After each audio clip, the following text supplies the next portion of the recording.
what do you think the plan and purpose of your baby boy's life was? Man, that's a good question. I've Yeah. actually shared my testimony for 17 years and no one has ever asked me that. Mm. You know what? I was trapped. So growing up in the ministry, hell was just fighting our family, right? So my parents divorced when I was 7, and my mom, her journey of addiction began. She was my superhero, right? She could do no wrong. My dad was traveling the world preaching Jesus, powerful, right? So it was an honor to share him with the world, as you would know. Yeah. And but while he was traveling the world, my reality was I was at home and my mom was drifting away alive, but not like living, Mm. right? So addiction is very hard, Yeah. especially when it's your superhero. So overnight, our little family um, is really destroyed, torn apart. And then now all of a sudden, my mom's addiction starts.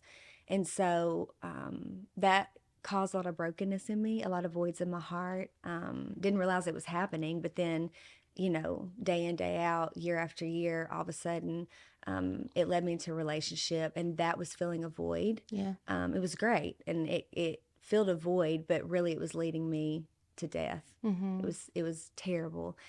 And I think from there I would have stayed in that.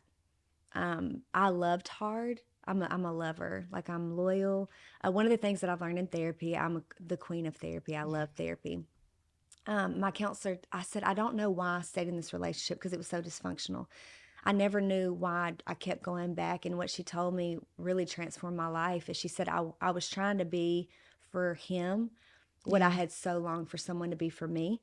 And that was like present. I'm not going to leave you. I believe in you. Because of the shattering of the divorce and my mom's addiction, I felt like I was never enough. And so I was trying to do for someone what I longed for someone to do for me, which kept me in this dysfunctional relationship, right? And so the pregnancy really just made me wake up to what I was doing, like, what the heck, Mm. right? But then I really did believe God had a plan and purpose despite my failures. But losing Micah, I named him Micah Mm-hmm. because it means God's mouthpiece. Mm-hmm. And I committed him to the Lord that day. And my name's Micah. And I said, I'm going to spend the rest of my life making people feel less broken, Mm-hmm. whether it's like coffee, whether it's on a podcast. There weren't even podcasts then, Yeah. whether it's in arenas, like whatever that looks like. My mission is to tell of this Jesus that met me in the lowest part of my life. And I feel like it was a rescue mission. Mm. I really do believe, even though it was so painful, Yeah. um, it was a moment where I learned Jesus in a way um, no one could take that from me. And I don't even think anyone could teach me that. Yeah. Like I Yeah. said, I was raised in ministry, so I'd heard my whole life about this Jesus, but it was something about that moment in the hospital bed holding my baby where he revealed himself in a different way. And I feel like that's what has carried me into who Taylor is today.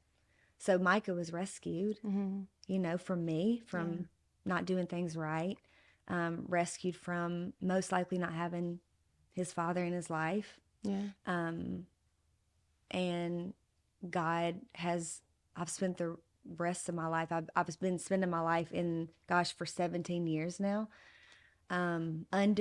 unbecoming who I Mm-hmm. was becoming and Mm-hmm. trying to become who God has called me to be. Yeah. I haven't arrived, still learning, still growing, still trying to figure it out. But it was that moment that I feel like I learned Jesus in a new way.